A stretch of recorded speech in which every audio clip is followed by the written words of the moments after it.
বঙ্গ রাজনীতির হাওয়া গরম ২৬-এর ভোট নিয়ে। ভোটের দিনক্ষণ এখনো ঘোষণা হয়নি, তবে সব রাজনৈতিক দলগুলো কোমর বেঁধে ময়দানে নেমেছে। ইতিমধ্যে প্রার্থী বাছাই, ভোট প্রচার নিয়ে স্ট্র্যাটেজি কৌশল বৈঠক চলছে। আর আজ বিজেপির রণকৌশল বৈঠক, যেখানে মনে করা হচ্ছে যে আজকের এই বৈঠকেই প্রার্থী বাছাই এবং প্রচার নিয়ে স্ট্র্যাটেজি কৌশল নিয়ে আলোচনা হতে পারে। সুস্মিতা প্রতিনিধি আমাদের সঙ্গে রয়েছেন, সরাসরি সুস্মিতার কাছে যাব। সুস্মিতা, আজকের এই বৈঠক থেকেই কি তাহলে উঠে আসতে পারে প্রার্থীদের নাম, অর্থাৎ প্রার্থী বাছাই বা ভোট প্রচারের কৌশল নিয়েই কি এই বৈঠক, এবং কারা কারা রয়েছেন এই বৈঠকে?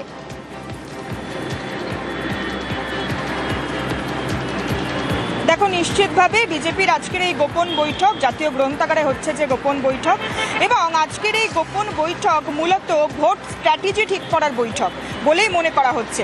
তার কারণ বৈঠকে যারা উপস্থিত রয়েছেন, বিজেপির এ রাজ্যের মুখ্য নির্বাচনী পর্যবেক্ষক ভূপেন্দ্র যাদব, সহ পর্যবেক্ষক বিপ্লব দেব থেকে আরম্ভ করে কেন্দ্রীয় পর্যবেক্ষক বিজেপির সুনীল বানসাল, মঙ্গল পাণ্ডে, অমিত মালব্য থেকে আরম্ভ করে যারা বঙ্গ বিজেপির শীর্ষ নেতৃত্ব, রাজ্য সভাপতি শ্রমিক ভট্টাচার্য কিংবা সুকান্ত মজুমদারের মতো নেতৃত্ব আজকের এই বৈঠকে উপস্থিত রয়েছেন। সাংগঠনিক সাধারণ সম্পাদক অমিতাভ চক্রবর্তী, তিনিও উপস্থিত রয়েছেন।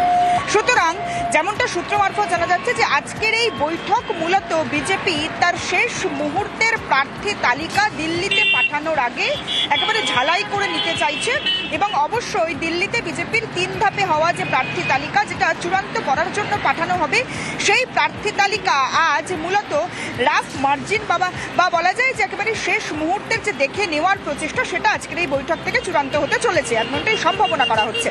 তার পাশাপাশি আমরা জানি 1 এবং 2 মার্চ, 1 এবং 2 তারিখ মার্চের বিজেপির শীর্ষ নেতৃত্ব, দিল্লির শীর্ষ নেতৃত্বরা তারা এ রাজ্যে আসতে চলেছেন।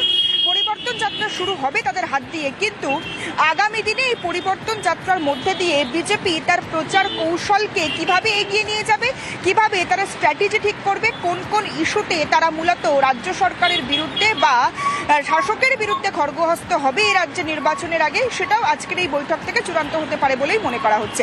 এবং যেমনটা সূত্র মারফত জানা যাচ্ছে যে আজকের এই বৈঠক একেবারে গোপনীয় বৈঠক হিসেবেই ধরা হচ্ছে, এবং যে গোপনীয় বৈঠক নিয়ে বিজেপির শীর্ষ নেতৃত্ব বা রাজ্য বিজেপি তারা মুখ খুলতে নারাজ। তবে প্রার্থী তালিকা এবং প্রচার প্রসার কৌশল নিয়েই মূলত আজকের এই বৈঠক বলেই জানা যাচ্ছে। এবং